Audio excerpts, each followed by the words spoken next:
Bismillahirrahmanirrahim. Alhamdulillahi rabbil alamin. Wa bihi nasta'inu ala umurid dunya waddin. Wassalatu wassalamu ala sayyidina Muhammadin Thahal Amin wa ala alihi wa ashabihi at-tayyibin at-tahirin. Allahumma la sahla illa ma ja'altahu sahla wa anta ya hayyu ya qayyum taj'alul hazna idza syi'ta sahla. Allahumma 'allimna ma yanfa'una wanfa'na bima 'allamtana wa zidna 'ilman ya akramal akramin. Allahumma rzuqna al-ikhlas fi an-niyyati wal qawli wal 'amal wa na'udzubika min hali ahli an-nar.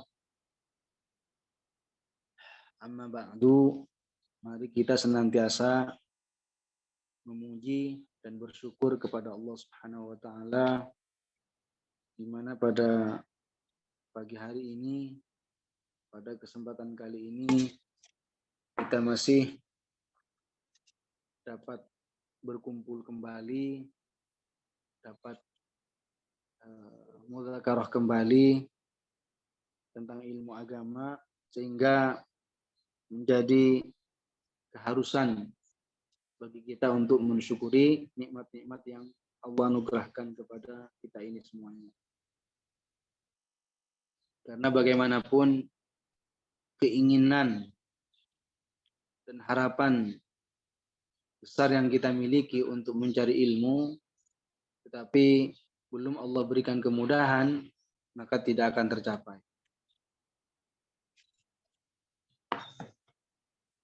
Karenanya kita dikehendaki oleh Allah untuk memperoleh kebaikan, maka Allah permudah kita untuk menjalani dan melakukan kebaikan ini.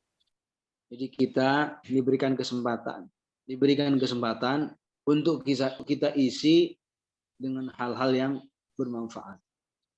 Kita diberikan kenikmatan sehingga kita mampu untuk mengisi kenikmatan ini dengan kebaikan. Apa kenikmatan yang saya maksud di sini? Yaitu nikmat kesempatan dan kesehatan. Karena dua nikmat ini yang sering disia-siakan oleh banyak orang. Nikmat kesempatan seringkali disia-siakan oleh banyak orang. Demikian juga nikmat kesehatan juga sering disia-siakan oleh banyak orang. Dan ini sesuai realita, kenyataan yang semacam ini di kalangan umat manusia banyakkan menyanyikan kesehatan dan kesempatannya. Ini sesuai dengan apa yang dinyatakan oleh Rasulullah dalam hadisnya, ni'matani katsirun minan nasi maghbunun fihima, as-sihhatu wal faragh. Dua kenikmatan, kata Rasulullah, kebanyakan manusia tertipu dengan dua nikmat tersebut. Banyak manusia, banyak orang tertipu dengan dua nikmat tersebut. Yang pertama, as-sihhah. Yang pertama, nikmat kesehatan. Orang baru tahu, orang baru menyadari betapa berharganya nilai sebuah kesehatan itu ketika sudah lenyap darinya. Ketika sudah ditimpa penyakit. Dia akan baru merasakan bahwa betapa pentingnya nikmat kesehatan, betapa berharganya. Kalau belum diberikan musibah, penyakit, dia tidak sadar, dia akan mengira dirinya akan sehat terus, santai-santai terus, tidak akan pernah sakit. Makanya kita untuk mensyukuri nikmat yang berupa kesehatan, isilah dengan melakukan hal-hal yang bermanfaat pada kehidupan setelah kematian, yaitu dengan menyibukkan diri kita dengan ketaatan, dengan belajar ilmu dan ketaatan-ketaatan lain. Yang kedua, al-faragh, kesempatan. Mungkin orang diberikan kesehatan, tapi kesempatan waktu kosong nggak ada untuk melakukan perkara apapun. Tapi ketika kebanyakan orang diberikan kesempatan, justru disia-siakan.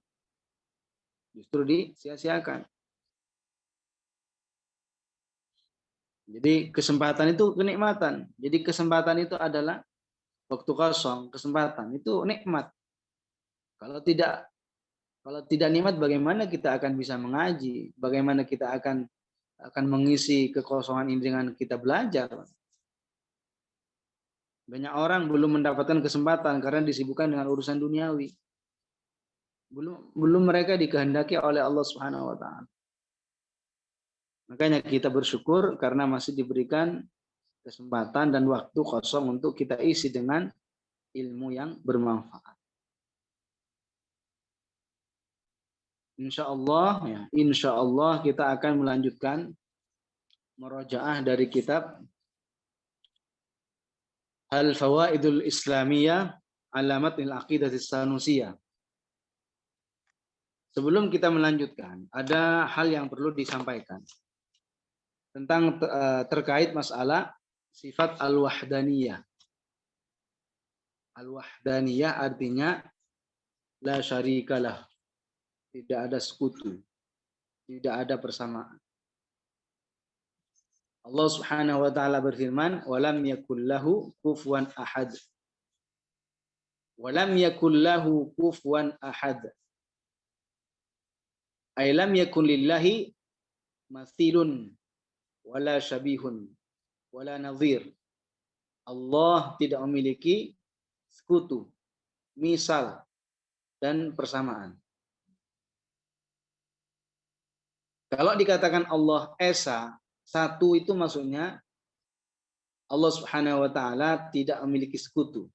Bukan satu angka bilangan. Kenapa? Karena satu masih dapat dipecah menjadi 2 bagian. Bisa menjadi 3 bagian. Padahal Allah Subhanahu wa taala la yatajazza, tidak terbagi-bagi. Kenapa? Karena Allah bukan jisim. Sesuatu yang terbagi-bagi itulah yang disebut sebagai jisim. Kalau sesuatu yang tidak terbagi-bagi bukan jisim. Allah Subhanahu wa taala bukan jisim. Bukan sesuatu yang dapat dibagi-bagi. Apa yang membuktikan? Apa yang membuktikan kalau Allah itu satu? Bukan lebih daripada satu. Kalau kita berbicara dari Al-Quran, Allah Subhanahu wa taala berfirman, "Lau kana fima alihatun illallahu la fasadata." Andai kata lau, andai kata ada Tuhan langit, ada Tuhan bumi, maka niscaya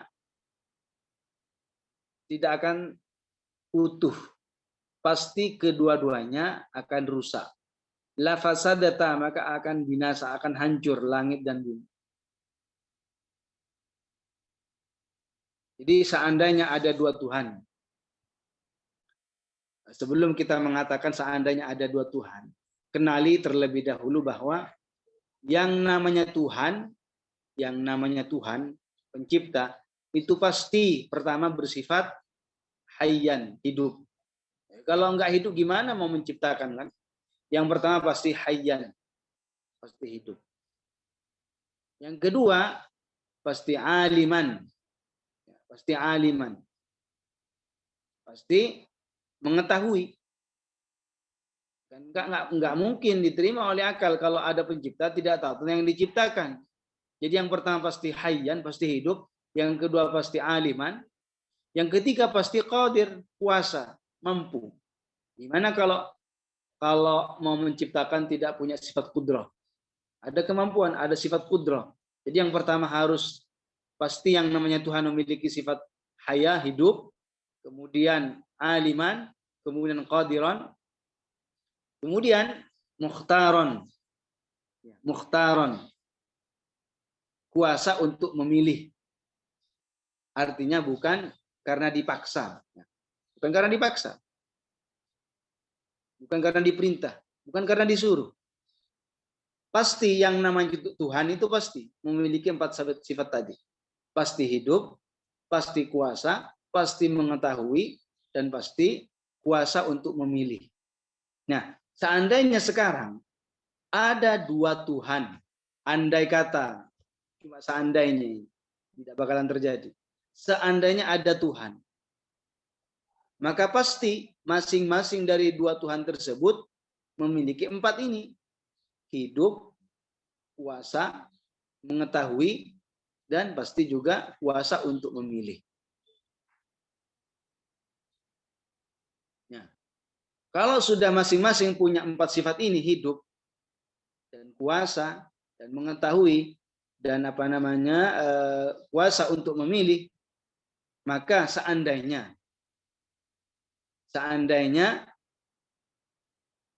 dua-duanya menghendaki adanya sesuatu, maka pasti tidak akan terlepas daripada 3 kemungkinan. Contoh, 1 menghendaki si fulan meninggal. Tuhan yang satunya menghendaki si fulan hidup. Ketika ada 2 Tuhan,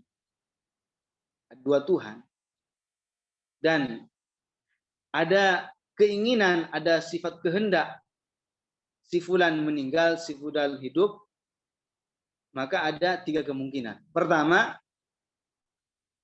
dua-duanya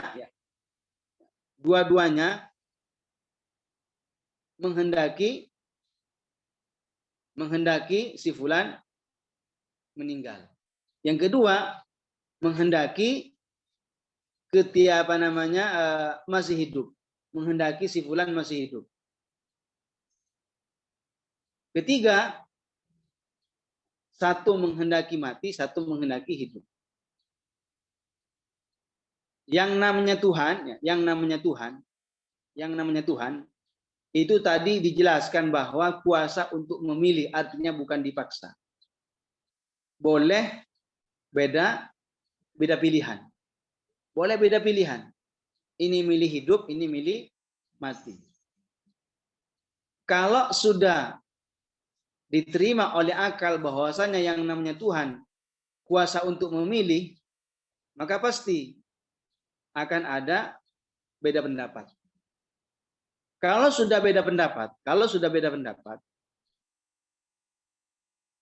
1 menghendaki si fulan mati, yang 1 menghendaki meninggal. Maka ini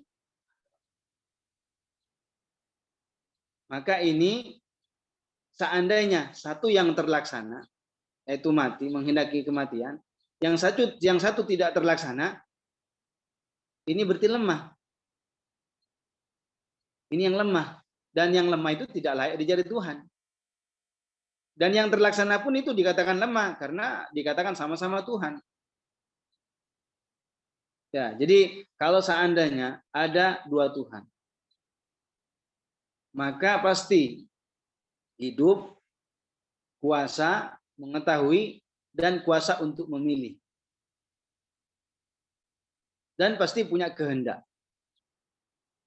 Kalau seandainya dua-duanya berkehendak, yang 1 mati, yang 1 meninggal, maka mustahil dua-duanya akan terlaksana.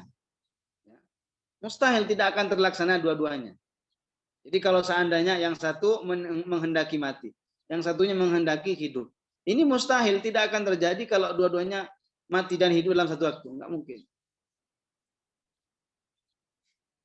Dan kalau seandainya salah satunya hanya yang terlaksana, maka berarti yang tidak terlaksana berarti lemah. Sedangkan yang lemah itu apa? Tidak layak dijadikan Tuhan. Tidak layak dijadikan Tuhan.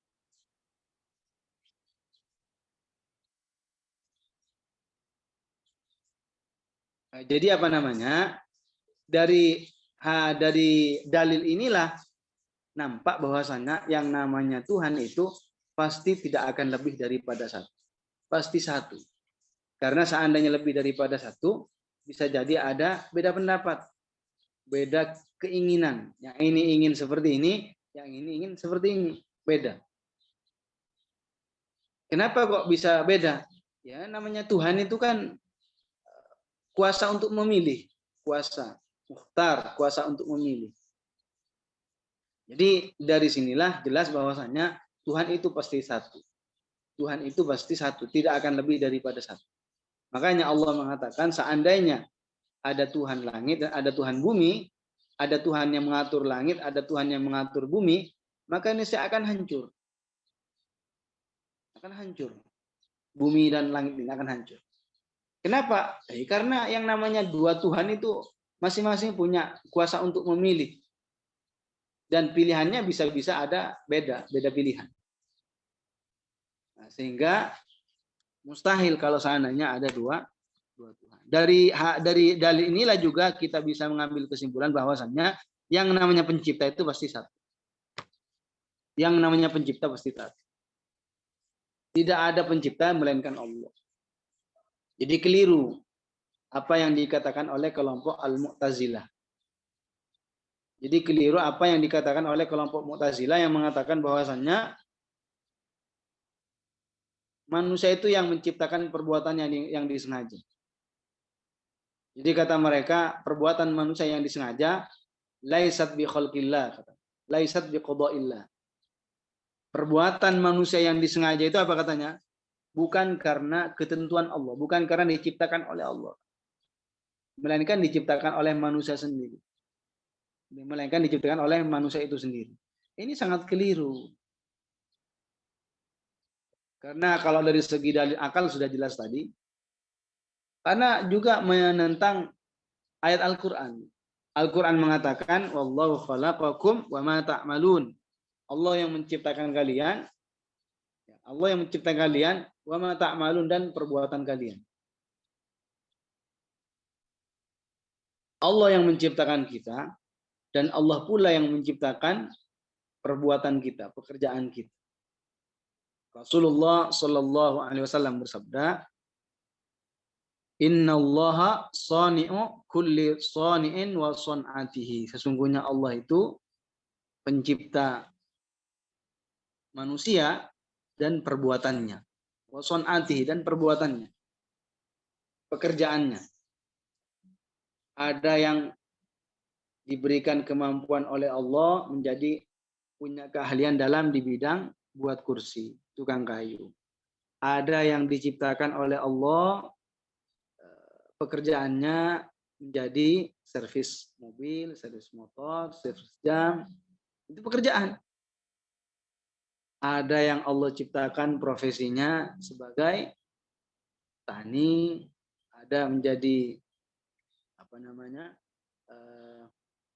PNS, macam-macam pekerjaan orang itu. Jadi manusia dan pekerjaannya siapa yang menciptakan? Allah Subhanahu wa taala.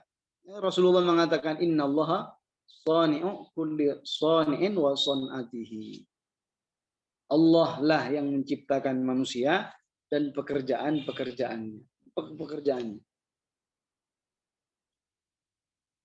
Jadi tidak ada yang menciptakan melainkan Allah Subhanahu wa taala, manusia tidak bisa menciptakan. Jadi sangat jelas kesalahan apa yang dikatakan oleh kelompok Al-Mu'tazilah atau Al-Qadariyah yang mengatakan bahwasanya perbuatan manusia yang disengaja itu bukan ciptaan Allah, bukan ketentuan Allah, melainkan manusia itu sendiri. Ini sangat keliru dan menentang ayat-ayat Al-Quran. Nah, kemudian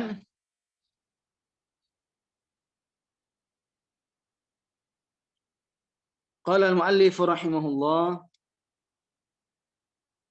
wa amma burhanu wujubil qidami lahu ta'ala. Adapun dalil wajibnya sifat qidam bagi Allah. Apa dalilnya? Yang menunjukkan bahwa Allah itu memiliki sifat qidam. Qidam itu artinya lam yasbiqu adamun. Yang tidak didahului oleh ketiadaan. Artinya Allah tidak ada permulaannya. Baik zat ataupun sifatnya tidak ada permulaan. Apa dalilnya? Kalau Allah itu bersifat qidam, tidak bermula. Fali'annahu, Karena sesungguhnya Allah itu, laulam yakun qadiman, seandainya tidak memiliki sifat qadim, artinya seandainya Allah itu bermula, memiliki awalan, lakana hadisan, maka pasti Allah itu hadis, sesuatu yang baru. Sedangkan sesuatu yang baru itu pasti fayaftaqiru ila muhditsin, maka pasti membutuhkan kepada yang mewujudkan, kepada yang mengadakan, kepada yang menjadikan Allah menjadi perkara baru. Dan itu mustahil. Dan itu mustahil bagi Allah Subhanahu wa taala. Seandainya Allah itu ada, setelah tidak ada, berarti ada yang mengadakan. Berarti kalau dikatakan ada yang mengadakan, berarti ada yang menampakkan, mewujudkan, dan itu baru. Sesuatu yang baru itu sesuatu yang khas bagi makhluk. Adapun Allah Subhanahu wa taala mustahil disifati dengan sifat-sifat makhluk seperti tiada, kebinasaan misalnya. Itu mustahil, semuanya itu mustahil bagi Allah Subhanahu wa taala. Jadi sebelum kita berbicara dalil secara nakli Al-Qur'an dan hadis untuk membuktikan kalau Allah itu pasti tidak bermula, dalil akalnya gimana? Seandainya Allah itu bermula, memiliki awalan, didahului oleh ketiadaan, maka berarti pasti ada yang mengadakan. Kalau dikatakan ada yang mengadakan, berarti Allah butuh kepada yang lainnya. Sedangkan yang butuh kepada yang lainnya itu lemah. Dan yang lemah itu tidak layak dijadikan Tuhan.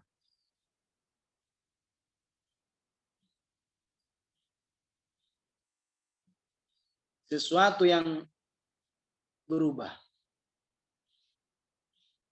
Sesuatu yang berubah, berarti butuh kepada yang merubah. Berarti butuh kepada yang merubah. Sedangkan yang butuh kepada yang lainnya lemah. Ajis, sedangkan yang lemah itu tidak layak dijadikan Tuhan. Kenapa kita sebagai warga Indonesia, lahir di Indonesia, kan sah-sah saja. Lahir negara-negara lainnya sama-sama makhluk. Sama-sama ciptaan Allah Subhanahu wa taala. Berarti ada yang menentukan. Berarti ada yang mengkhususkan. Berarti butuh kepada yang mengkhususkan. Berarti butuh kepada yang mengatur. Lahir di sini tidak dilahir di tempat-tempat lain. Sedangkan yang butuh lemah. Yang butuh itu lemah. Sedangkan yang lemah itu menafikan sifat ketuhanan. Kenapa matahari tidak muncul di arah selatan terbenam di utara misalnya? Kenapa kok tetap aja dari timur terbenam di barat? Berarti ada yang mengatur, berarti ada yang menentukan, berarti ada yang mengkhususkan, berarti butuh kepada yang mengkhususkan. Sedangkan yang butuh itu lemah. Sedangkan yang butuh itu tidak layak dijadikan Tuhan. Atau dalil lain gampangnya, matahari itu berubah. Tadi di timur, ya sekarang di ufuk timur, nanti sore udah ke barat, berubah kan? Dan sesuatu yang berubah itu pasti bukan berubah dengan sendirinya, pasti ada yang mengubah. Sedangkan yang berubah itu pasti baru. Sedangkan baru itu mustahil dianggap sebagai Tuhan, diyakini sebagai Tuhan. Seandainya Allah Subhanahu wa taala adanya, Allah ada yang mengadakan. Dan yang sebelumnya ada yang mengadakan juga. Tanpa ada berpenghabisan. Ini mustahil. Ini diadakan oleh yang sebelumnya. Yang sebelumnya diadakan oleh yang sebelumnya. Yang sebelumnya diadakan oleh yang sebelumnya. Itu mustahil seperti itu. Itu namanya tasalsul.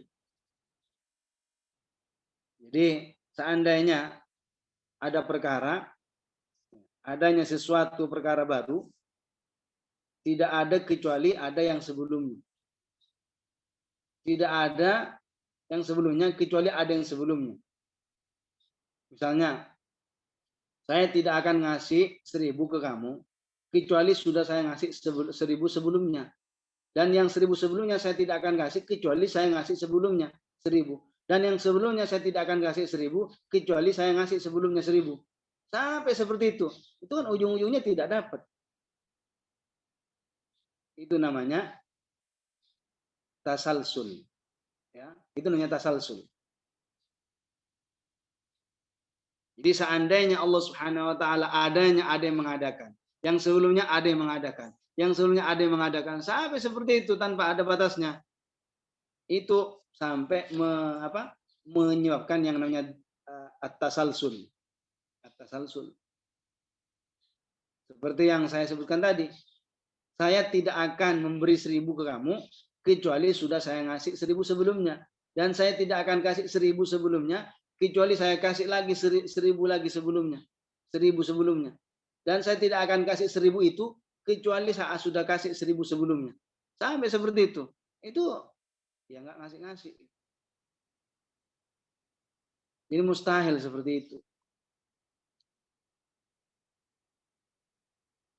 Ada istilah ad-daur. Kalau tadi disebut sebagai tasalsul. Ada istilah ad-daur. Ad-daur itu contohnya misalkan Zaid mengadakan Omar. Omar mengadakan Bakar. Bakar mengadakan Zaid. Zaid mengadakan Omar. Muter. Itu mustahil. Kenapa? Karena itu berarti saling membutuhkan. Berarti itu saling membutuhkan. Zaid itu diadakan oleh Bakar. Omar diadakan oleh Zaid. Bakar diadakan oleh Omar. Muter seperti itu. Itu namanya daur. Itu nggak terjadi itu seperti itu. Saling membutuhkan. Ini mustahil bagi Allah Subhanahu wa taala. Mustahil bagi Allah. Karena kalau seandainya demikian, berarti dalam satu posisi, dalam satu keadaan statusnya dia pencipta, dan dalam kondisi yang lain statusnya dia makhluk. Dan itu mustahil. Masa ada sesuatu bisa jadi pencipta dan menjadi makhluk? Kan nggak masuk akal. Jadi kalau seandainya contoh yang daur, Zaid mengadakan Omar, Omar mengadakan Bakar, Bakar mengadakan Zaid, Zaid mengadakan Omar, Omar mengadakan Bakar. Muter seperti itu. Berarti kan masing-masing dari 3 orang ini statusnya dalam satu kondisi dia menjadi pencipta, Zaid menciptakan Omar, tapi dalam sisi lain Zaid menjadi makhluk karena diciptakan oleh Bakar. Dan itu mustahil. Gimana ada pencipta dan sekaligus menjadi makhluk? Jadi Allah Subhanahu wa taala itu esa.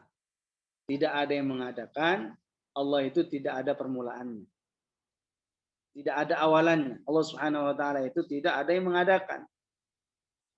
Yang ada yang mengadakan ya kita ada yang mengadakan yaitu Allah. Adapun Allah tidak diciptakan. Makanya kadang setan itu datang kepada kita dan mengganggu pikiran kita sampai-sampai akan mengatakan ini Allah yang menciptakan. Itu juga Allah yang menciptakan.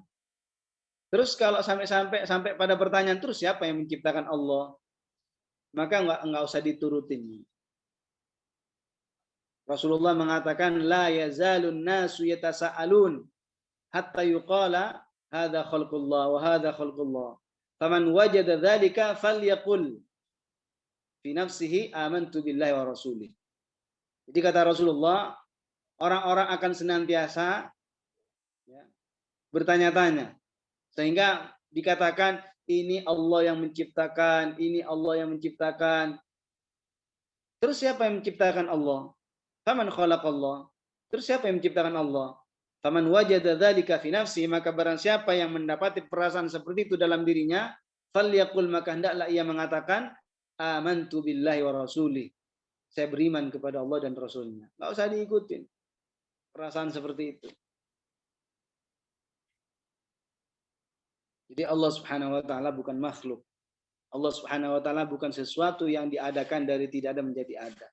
Kitalah manusia ini, makhluk inilah selain Allah lah yang diadakan oleh Allah Subhanahu wa taala.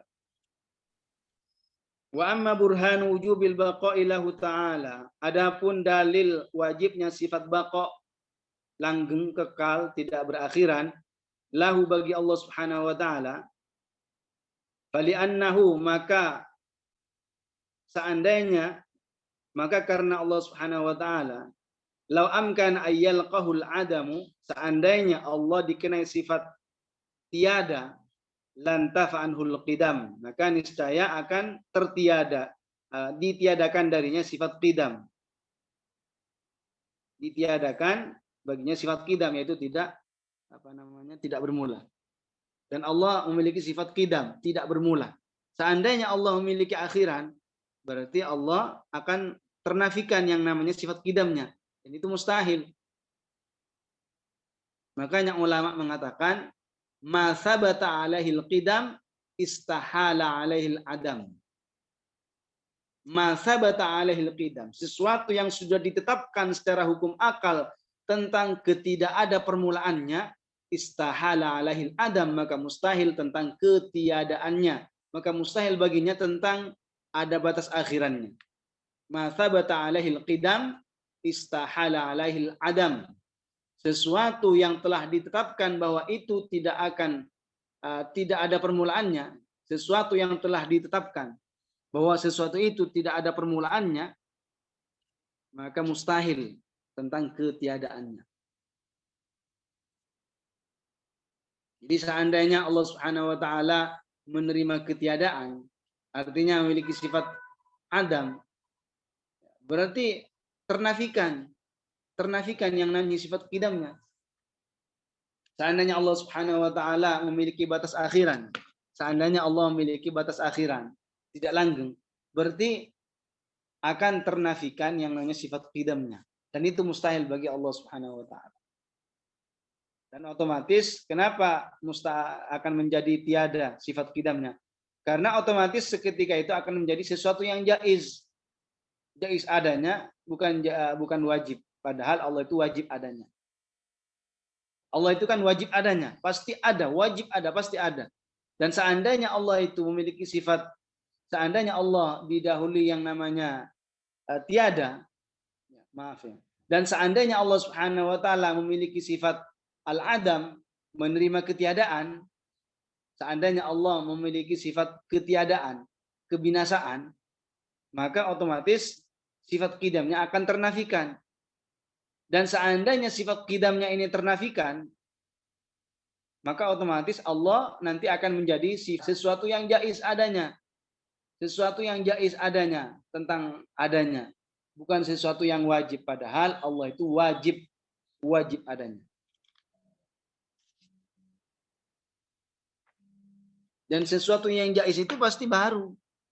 Yang namanya jaiz, sesuatu yang jaiz adanya, jaiz tidak adanya, jaiz adanya, jaiz ketiadaannya, itu tidak akan terjadi kecuali pasti akan berupa sesuatu yang baru. Karena apa? Karena didahului yang namanya ketiadaan.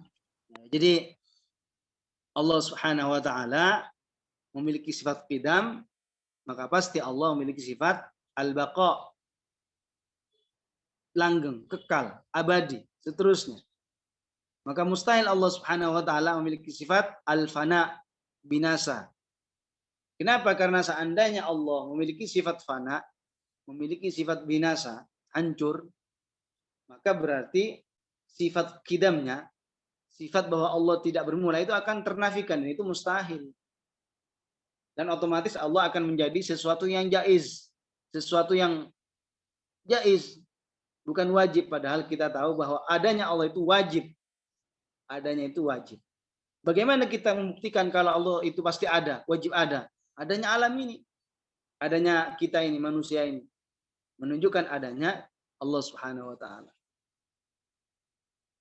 Jadi seandainya Allah itu memiliki sifat yang fana, memiliki sifat fana, tiada, maka berarti Allah itu baru. Kenapa? Karena dikatakan jaiz setelah itu. Akan dikatakan sesuatu yang jaiz.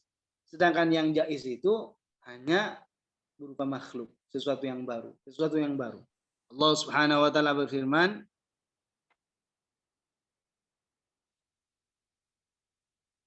wa yabqa wajhu rabbika dzul jalali wal ikram. Wa yabqa wajhu rabbika ay dzatu rabbika. Kekal atau langgeng zat Tuhan. Artinya apa? Allah Subhanahu wa taala zatnya kekal, tidak akan hancur, tidak akan binasa.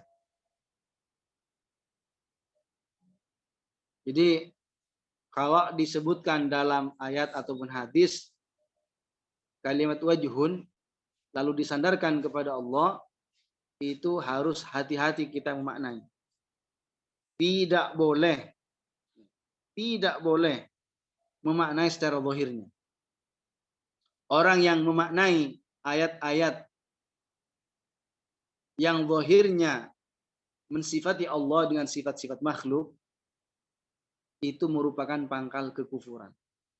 Karenanya kita tidak boleh memahami ayat ataupun hadis yang zahirnya seakan-akan Allah seperti manusia, seakan-akan Allah bersama kita, seakan-akan Allah di suatu tempat, seakan-akan Allah di atas langit. Tidak boleh dipahami seperti itu. Kalau memahami zahirnya hadis atau ayat-ayat mutasyabihat, itu merupakan pangkal kekufuran. Al-Imam Ahmadur Rifai, perintis Thariqah Ar-Rifaiyah, beliau mengatakan, sunu aqaidakum, jagalah akidah-akidah kalian. Minat tamassuki bi dhahiri ma tasyabaha minal kitabi wa sunnah, dari berpegang teguh dengan zahirnya ayat atau hadis mutasyabihat. Kenapa harus menghindari dan menjauhi daripada berpegang teguh dengan zahirnya ayat atau hadis mutasyabihat? Fa inna dzalika min usulil kufri, karena yang demikian itu merupakan pangkal kekufuran.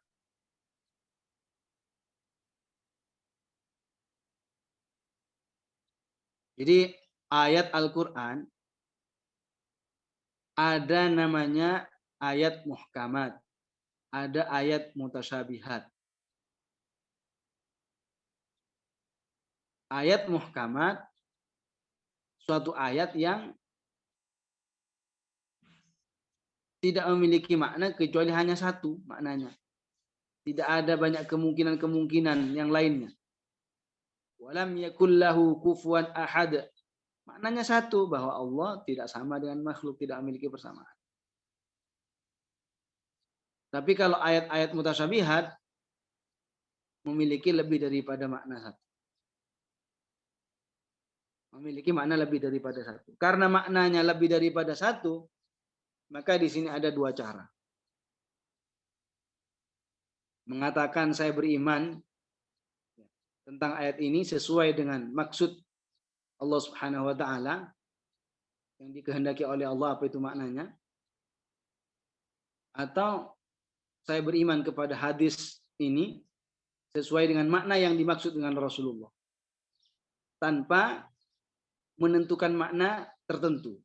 Tapi dua-duanya dipahami, yaitu sama-sama menafikan sifat makhluk bagi Allah Subhanahu wa taala. Sama sekali, ya, walaupun mengakui dirinya, keterbatasan dirinya, tidak tahu maknanya, itu tidak mensifati Allah dengan sifat-sifat makhluk, menafikan sifat makhluk bagi Allah Subhanahu wa taala. Dia hanya menyerahkan maknanya yang tahu hanya Allah, yang tahu hanya Rasulullah misalkan. Maknanya, saya beriman bahwasannya pasti ayat ini atau hadis ini memiliki makna yang sesuai dengan keagungan Allah. Dan ini disebut dengan takwil ijmali. Ada disebut dengan takwil tafsili. Apa itu takwil tafsili? Yaitu memalingkan sebuah nas atau hadis tidak dipahami secara zahirnya. Lalu menentukan makna yang sekira tidak bertabrakan dengan ayat-ayat muhkam. Tetapi yang menentukan bukan kita, ya. Ya, kita ngikutin saja apa yang pendapat para ulama ketika memaknai ayat atau hadis tertentu. Jadi ayat takwil ijmali dan takwil tafsili, dua-duanya harus tidak boleh dipahami secara zahirnya. Sama-sama memalingkan makna dari zahirnya dan tidak menisbatkan sifat makhluk bagi Allah Subhanahu wa taala. Bedanya kalau ijmali itu tidak ditentukan makna, seperti apa maknanya? Tidak ditentukan. Tapi kalau takwil tafsili maknanya ditentukan, maknanya seperti ini. Hanya saja yang menentukan bukan kita. Kita ngikutin saja apa pendapat para ulama tentang makna ini, Wa yabqa wajhu rabbika Wajhu rabbika, ulama ahli tafsir mengatakan apa?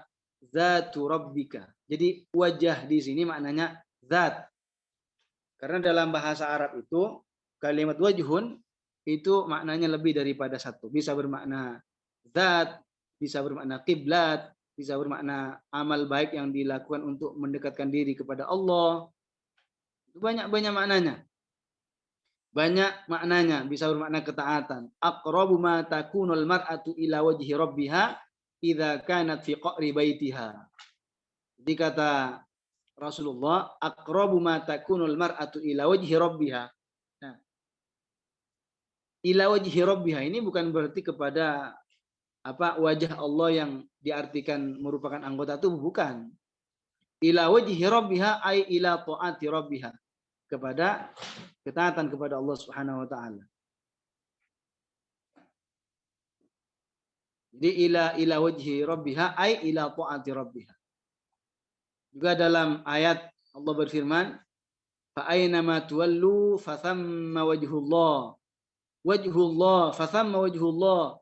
Wajhullah di sini apa? Kiblat. Jadi firman Allah Subhanahu wa taala, wa yabqa wajhu rabbika ay dzatu rabbika, zat Tuhanmu yabqa, kekal. Zat kalau dinisbatkan kepada Allah artinya haqiqatullah, hakikat Allah Subhanahu wa taala. Jadi dalam bahasa Arab kalimat wajhun itu maknanya lebih daripada satu. Maka ketika ingin dimaknai oleh para ulama, maka maknanya itu dicarikan makna yang sekira tidak menentang dan tidak menabrak ayat-ayat atau hadis-hadis. Tidak bertentangan, yang sekira tidak bertentangan. Contoh, istawa dimaknai dengan istaula, menguasai. Ini sesuai, tidak bertentangan, karena Allah berfirman, Allahul wahidul qahhar, al-qahhar, yang maha menguasai. Tidak bertentangan, sesuai dengan ayat-ayat yang lainnya, tidak bertabrakan. Tapi kalau seandainya ada ayat yang barusan tadi dimaknai bersemayam atau duduk, itu kan bertentangan dengan laisa kamitslihi syai' fala tadribu lillahil amsal wa lam yakul lahu kufuwan ahad. Bertentangan. Jadi tidak boleh memaknai zahirnya ayat atau hadis mutasyabihat. Enggak boleh. Kenapa? Karena kalau dipahami secara zahirnya itu mengantarkan kepada kekufuran. Dan kita tahu kalau yang namanya ayat dengan ayat yang lain itu saling menguatkan, saling mengokohkan, saling mendukung. Kalau seandainya Ar-Rahmanu 'alal 'arsy istawa dipahami secara zahirnya seakan-akan Allah di langit. Sementara wa huwa ma'akum aina ma kuntum, yang zahirnya juga seakan-akan Allah bersama kita manusia di bumi, kan bertabrakan, bertolak belakang. Kalau seandainya ada sebagian kelompok ini harus ditakwil, yang itu tidak ditakwil, berarti itu hanya berarti beriman kepada satu ayat dan tidak beriman kepada ayat yang lainnya. Harusnya sebagaimana ini ditakwil, yang itu juga harus ditakwil. Afatu'minuna bi ba'dil kitabi wa takfuruna bi ba'd. Apakah kalian akan hanya beriman kepada sebagian kitab, artinya Al-Qur'an, dan akan tidak beriman, kufur kepada sebagian ayat-ayat Al-Qur'an yang lainnya? Jadi sebagaimana kalau ada ayat yang zahirnya seakan-akan seperti manusia, maka ini harus ditakwil. Maka ayat lain juga yang seakan-akan zahirnya Allah di atas, di langit, harus ditakwil.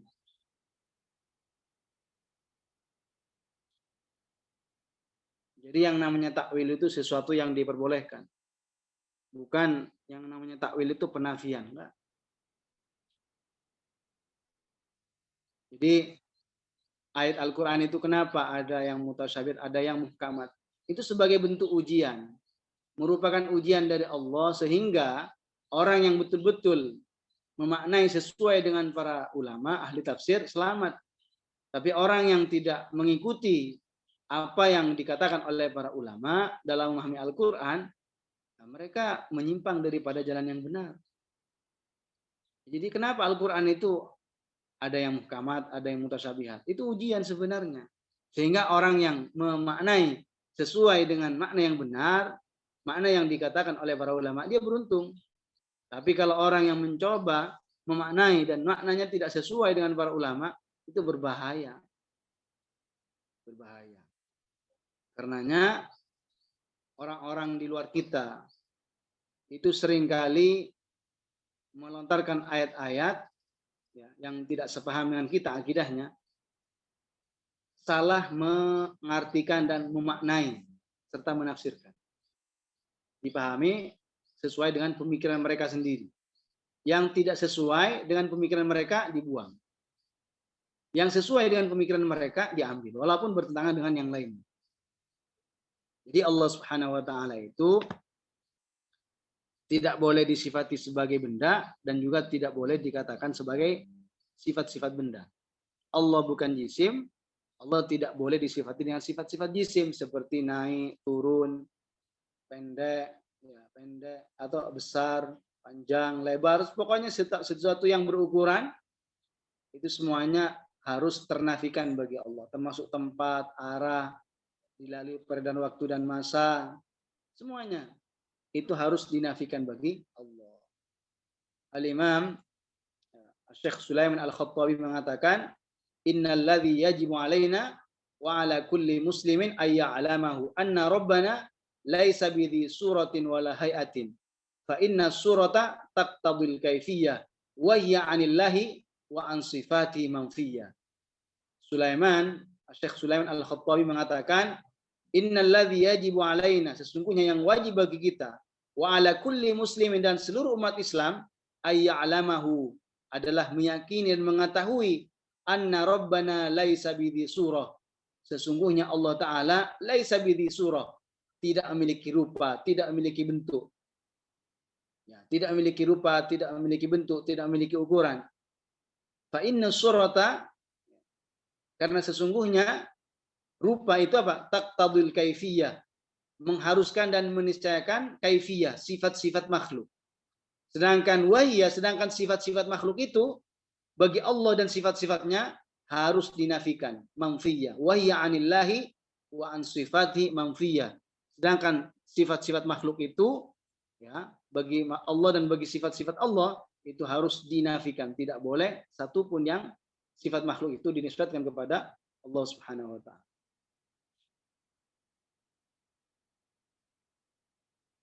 Ya, jadi ini tentang masalah dalil akal ya. Dalil akal tentang masalah Allah punya sifat qidam. Dalil bahwa Allah Subhanahu wa taala sifat al-wahdaniyah. Jadi selain kita memiliki dalil dari Al-Qur'an dan hadis, kita dukung, kita perkuat dalil kita dengan dalil akli. Dalil secara akal. Karena akal itu di dalam ajaran Islam memiliki peran penting juga, yaitu perannya apa? Sebagai syahid, sebagai sesuatu yang membuktikan kalau yang dibawa oleh Rasulullah itu semuanya adalah sesuatu yang benar. Dan jangan sampai akal itu dijadikan sebagai tolak ukur yang utama, yang paling pertama, jangan. Tapi justru apa? Akal itulah yang harus ikut, harus tunduk kepada agama. Karena agama bukan diketahui hanya mengandalkan dengan akal.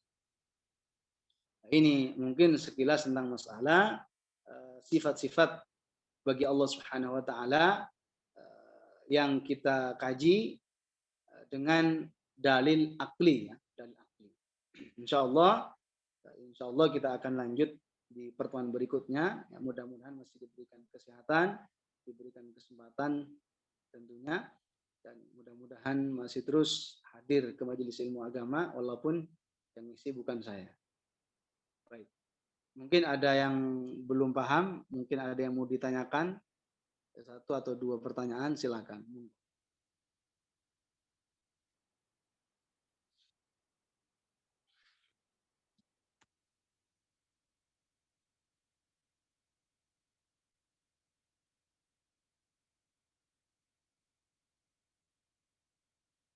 Baik, kalau tidak ada pertanyaan, kita tutup dengan tahlil dan sholawat.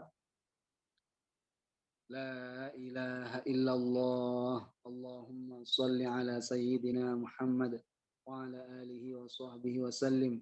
Rabbi ufirli wa liwalidayya wa lil mu'minina wal mu'minat. Rabbi ufirli wa liwalidayya wa lil mu'minina wal mu'minat. Rabbi ufirli wa liwalidayya wa lil mu'minina wal mu'minat. Assalamualaikum warahmatullahi wabarakatuh.